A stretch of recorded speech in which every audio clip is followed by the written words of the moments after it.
Then naturally, and on the other side, while this is happening here in Kaikeyi's room, Kaikeyi's house, Rama on the other hand is preparing for his coronation, and there are some rituals, some puja kind of a thing that needs to be performed. Vasishta goes and Sita and Rama, they get prepared for it, and then Vasishta goes back to the king and tells him that everything for tomorrow is all set. Now you can go and relax. Tomorrow morning we can meet for the coronation of your beloved son. That is what he does. And then Dasaratha naturally, even though Rama is Kausalya's son, Dasaratha chooses to go to Kaikeyi's house first to deliver the news himself. He doesn't send any servant to Kaikeyi's house. He doesn't send any messengers to Kaikeyi's house. When it comes to Kaikeyi, the king himself will go. That much of love and affection is what he has for Kaikeyi. So king enters the house of Kaikeyi, and generally when the king is entering, the place is very bright and place is very happy, and Kaikeyi comes out of the house to welcome him and take him into the house. But none of those kind of things happen. Everybody is busily doing their own chores, and nobody seems to be very happy. It is the exact opposite scenario when compared to how Ayodhya is right now. Ayodhya is the exactly opposite. The scene in Ayodhya is exactly opposite of what he is seeing in the house of Kaikeyi. Right now, king is confused. He doesn't understand, and he asks somebody, and then they tell him that,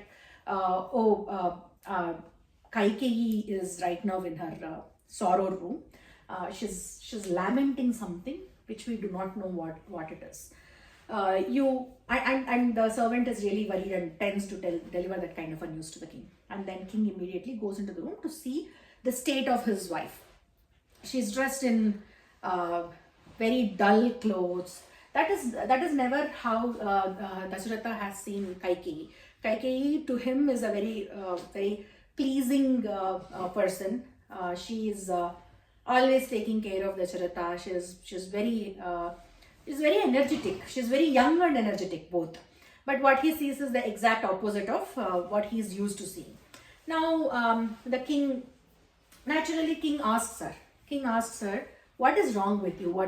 Who brought about so much of sorrow in you? You just tell me, and that person is going to get a lesson from me. You tell me what is troubling you. If you tell me that I need to go and kill someone, even though the god of death is not behind him at this moment, I will make sure that he gets killed. So he's saying that I'll go against destiny to keep you happy. That is what he's trying to tell the queen. So that is the amount of love he has towards Kaikeyi. And he tells him, if you want me to make a poor man a very rich person, a prosperous person, I'll do it. If you want me to do otherwise, I'll do it. If you want me to go and conquer a kingdom for you and give that to you as a gift, I will do it. You tell me. You just need to give me the instruction. That's all you need to do. And not just me, my entire crew, my entire kingdom is at your feet. That's what he says. And then after so much of asking her, pleading her and all that, that is when Kaikeyi gives in. Kaikeyi now reveals what is there in her mind. Kaikeyi goes on to tell. She reminds him of those two boons that he had given in the past, and then she tells him, now give me those two boons. One, coronate my son Bharata, and the second is exile Rama for 14 years into the forest. And the reason why she asks for, or why Manthara asks for 14 years, why not less or why not more, is 14 years is a time that is enough for someone to establish a relationship with people. So, for example, if Bharata is acting as a king of Ayodhya for the next 14 years, he can stabilize his government, he can stabilize his position within Ayodhya. That is enough time for him to do so. If it is 3 or 4 years, it is difficult, because Manthara clearly knows the minute people of Ayodhya know that Rama is not going to get coronated, they are going to be upset.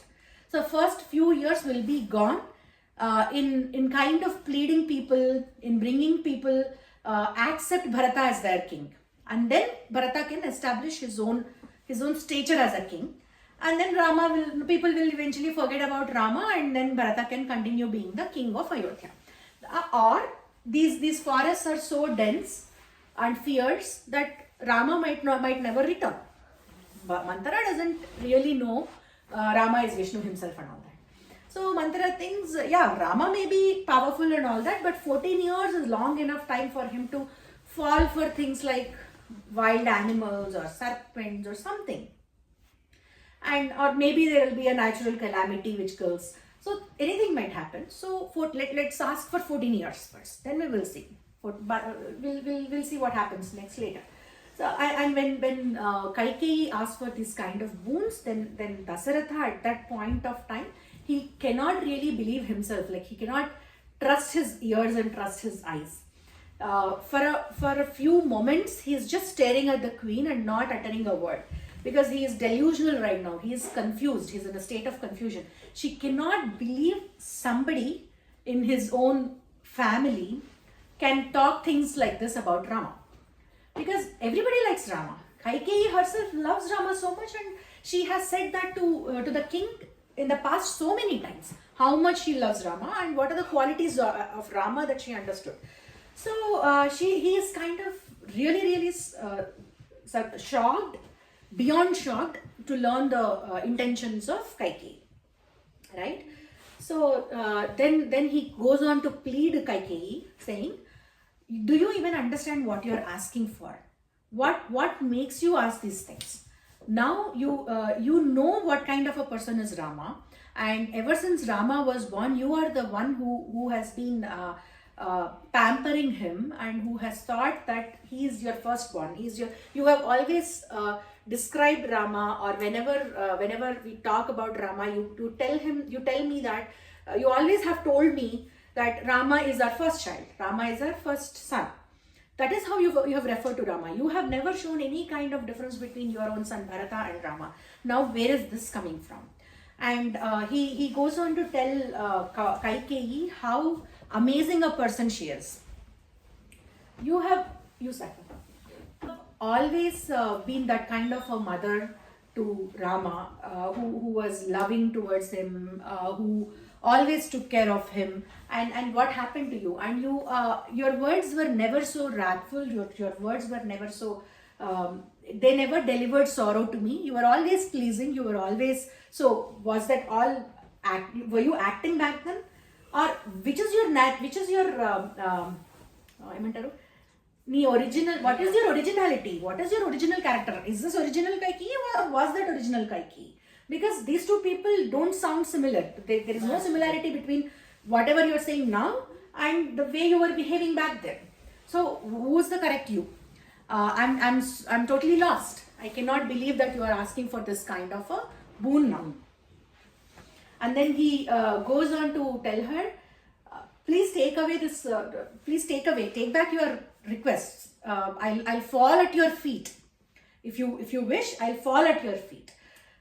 Then she doesn't budge. And then before all these things happen, before Kaikeyi even asks him for the boons, right? Dasaratha says one thing: you can ask anything from me, anything and everything, and you know that the only person who comes above you in my heart is Rama. So even in that kind of a state, he mentions Rama is the first person. Like he is the person that comes to his mind, or that takes first position, and then Kaikeyi. You know that. So anyways, you're not going to ask anything that would harm Rama. So he was so confident that Kaikeyi would never ask for anything that would bring sorrow to Rama, or that would trouble Rama. So that is why he said things like that. And now he is torn apart. Like he cannot believe himself that Kaikeyi is asking for this kind of a boon. But she doesn't budge. She says, okay, fine. If you are not willing to give me these boons, live with this thing on your head. That okay, Dasaratha, who is the king, who's a king belonging to Ikshvaku dynasty, could not keep the words that he gave to his own wife. Forget about him ruling the entire world. Forget about him being the greatest of the greatest kings and all that. He just could not keep the word that he gave to his own wife and his own dearest wife. So that is the kind of situation that you will have to face for the rest of, I mean, until whenever the history lives, right? People will remember Dasaratha to be this kind of a king where he couldn't even take care of his own wife. So if you are okay to live with that kind of painful thing, go ahead. It's okay. Yes. basically guilt trapping him? Yes, she was. And then what happens? Then Dasaratha goes on to say, even if I go and tell this to my people, to my ministers, to my citizens, they will not even believe me. They will not even think. They will not even believe me that okay, Kaikeyi has asked for such a boon. Nobody will think. People will think that there was a madman called Dasaratha who was ruling this kingdom called Ayodhya for so long. Just that we did not realize how mad this king was. That is what people will think of me. So that is the kind of boon that you are asking me. Come to your senses. Then he goes on to use very harsh words towards Kaikeyi. She calls him drunken serpent. She calls him, no, not she. He calls her. He calls her a very wicked woman. He calls her someone with someone with that kind of nature who cannot be trusted. You are beautiful only in the outside, but from the inside you are very horrible person. Two-faced? Yes. So that those are the harsh words that Dasaratha uses against Kaikeyi. And then he is lamenting. He is falling on the floor. He is crying. He looks like it looks like he has become double his age in a matter of like 15-20 minutes. That is how Valmiki describes his state of mind, Dasaratha's state of mind. He is also ready to touch the feet of Kaikeyi. So that is the amount of king has a lot of pride in himself, right? Kings don't really bow their head to anyone. So that is the kind of person Dasaratha was, and Dasaratha has waged like so many wars, and he has faced so many enemies, and never he had a situation wherein he had to bow to someone, right? But now to his own wife he is ready to bow. That is the amount of love and affection he has towards Rama, and not just love and affection. Dasaratha thinks that Rama is the only person that needs to take the throne, that needs to become the king next. So that is what Dasaratha thinks. That is the amount of love, affection, and all those things that Dasaratha actually has towards Rama, and respect. And he also thinks that he is the only person who has the eligibility to the throne. Nobody else can reach him. And he also wants to be fair. The strongest and the most capable person should be coronated. That's all, right? That is the logic. If Lakshmana or Bharata was in that stature, he would have done that. And he also goes on to tell Kaikeyi that if I did this, and if you separated me from Rama, then there is no life in Dasaratha. Dasaratha will be dead. The minute you separate me from my Rama, I'm going to be dead.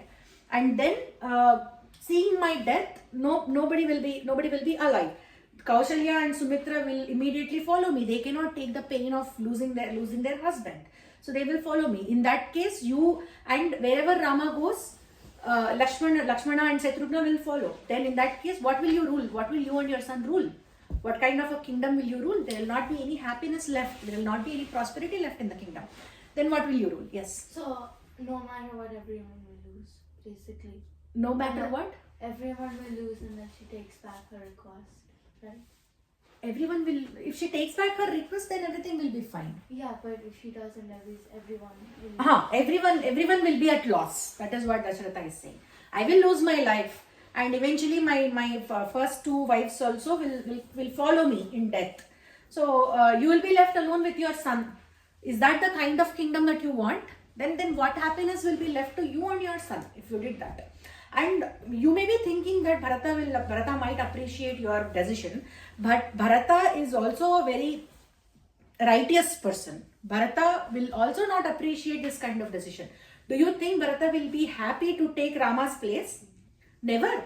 Bharata has immense respect and love for Rama, that he will never think that he can be happy or he can be prosperous taking Rama's place. So you are not even doing any good to your own son. Your son will be unhappy, Ayodhya will be unhappy, people will be unhappy, all your citizens, your ministers, everybody will be unhappy. I don't know what you're trying to achieve by asking this kind of boons. But nothing budges Kaikeyi. Kaikeyi has a strong resolve right now, and she only wants Bharata to be the king. That's all she wants. And Dasaratha also goes on to explain the qualities of Rama which makes him eligible for the king, to be a king.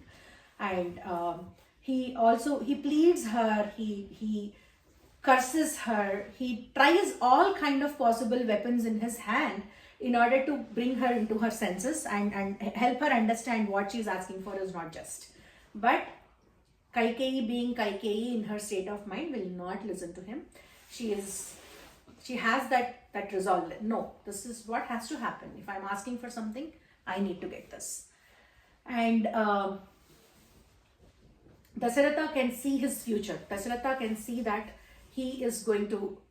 And another thing that Kaikeyi asks for is this guy Rama has to go to exile to the darkest parts of the forest called that. There's a forest called Dandakaranya. You probably hear this name a lot in future because that is where Rama is going to stay. So he needs to go to the southern part of Dandakaranya, which is known for its dense nature. It is a dense forest. It has so much of wilderness, and it is not inhabitable. It is right now today's Maharashtra, northern parts of Telangana. That is the place. So that is where she wants this guy to go, Rama to go.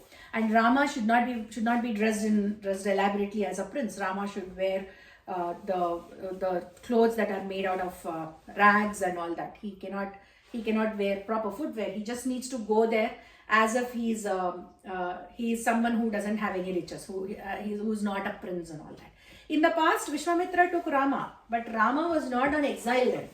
Rama had his elaborate clothing. He was represented as a prince. He went everywhere as a prince of Ayodhya. He did not go there like a common person or like a person who is in exile, right? That is the difference between Rama going in exile now, as opposed to Rama going into the forest along with Vishwamitra. And at this moment, this lady is asking only for Rama's exile, which means Dasaratha is of the opinion that Rama will be going alone and Sita will be left here. And what kind of injustice are we doing to Sita? Sita got married thinking that she's going to be the daughter-in-law of Ayodhya, and she will be with her husband. That is what I promised Janaka. That was my promise to Janaka, that this girl will be taken care, will be with her husband. But now with the kind of thing that you are asking me, how am I even going to show my face to Janaka Maharaja and Sita Devi? Sita is such a poor fellow that she has to leave her husband now. Her husband will leave her and go, and she will not even know if he is safe or not safe. She doesn't know anything about him for the next 14 years. Is this what you are wishing for a girl like Sita? Don't you have a heart of a woman to see how important her husband and her family is for a person, for a newlywed daughter-in-law? So why are you asking for this kind of things? And after this is done, once this is done, do you think Lakshmana or Bharata or Shatrughna will ever trust you? You're losing your own trust. You're losing your credibility with the kind of boons you're asking. If you are asking me to send away a righteous person like Rama, who has never done anything wrong towards you, you have never shown difference between your own son and Rama. Rama also did not show any difference between Kausalya and you. He treated you and Kausalya like his own mothers. So without any mistake of his, you are sending him to forest for the next 14 years. Then what kind of message are you passing to your other sons, Lakshmana, Shatrughna and Bharata himself? So nobody will trust you. So with whatever you are asking, you are only bringing grief into everybody and grief onto the Ayodhya kingdom.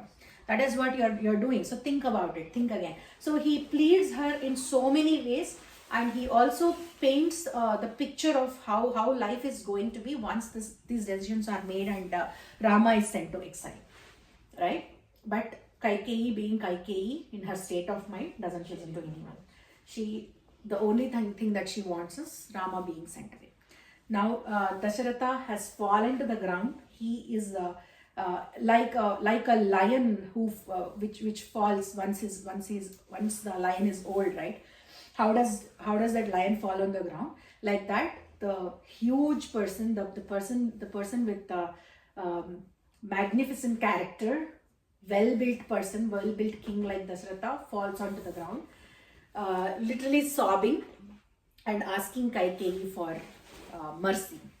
That is what he says. Then he also goes on to say that than you saving me on that day should have left me to death.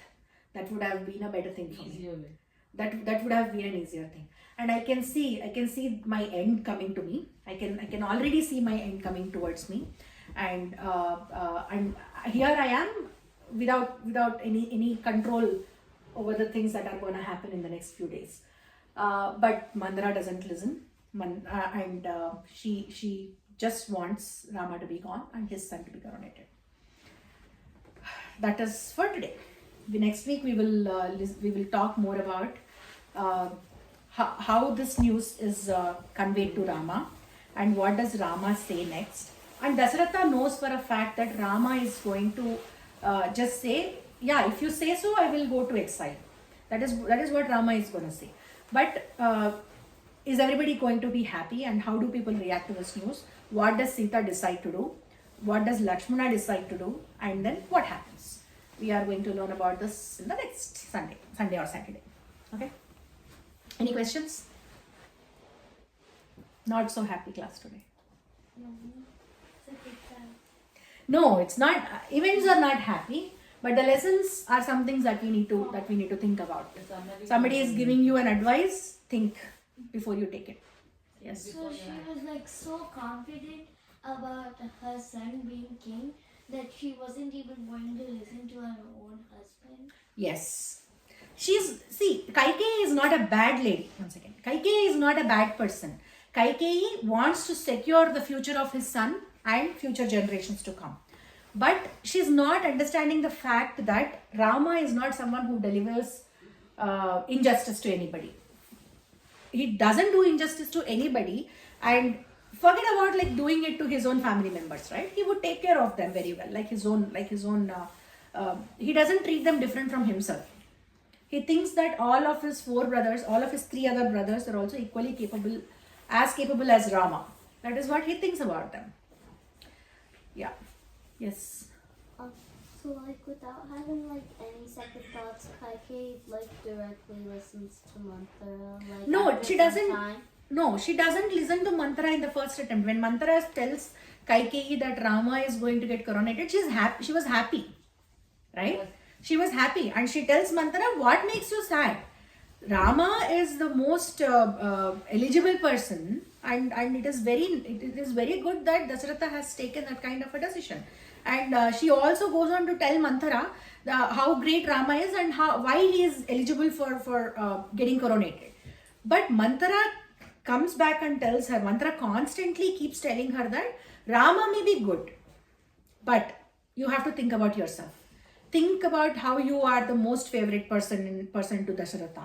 But now that favoritism will be gone. Like now, Kausalya will be the king of the mother of the king. You won't be the mother of the king. Kausalya will take that role. Now Kausalya might show differences to you. Kausalya might say that, oh, I am the Rajamata, I am the king of the mother, and I get the first salutation, not anybody else. And when Dasaratha tells Kaikeyi that whatever you are asking for is wrong, he also tells how nice Kausalya has been. He tells, I have never given her even though she's my first wife, I have never given her the first priority. But still she never complained. She only knows how to be a kind person and how to support me. She only knew that. She never said, oh king, I am your first wife, you better give me the importance. Not Kaikeyi. She never said anything like that. So she has never done anything that hurts you or that harms you or that puts you down. So why are you doing this to her son? Why are you bringing that kind of sorrowness into Kausalya's life? Why are you doing that? And how am I even going to deliver this news to everybody? It is just today that I told everybody that Rama is going to become the king, and tomorrow you want me to go and tell them that no, it's not Rama, it is Bharata. How can I even deliver this news? then that's how the events unfold, right? Kaikeyi was never that kind of a person. Kaikeyi never wants Rama to be gone. It is Manthara who is telling her all this. It is Mandara who tells her if you let this happen, that's it. Your life is going to be a life of a slave. That is what she says. Okay, all right.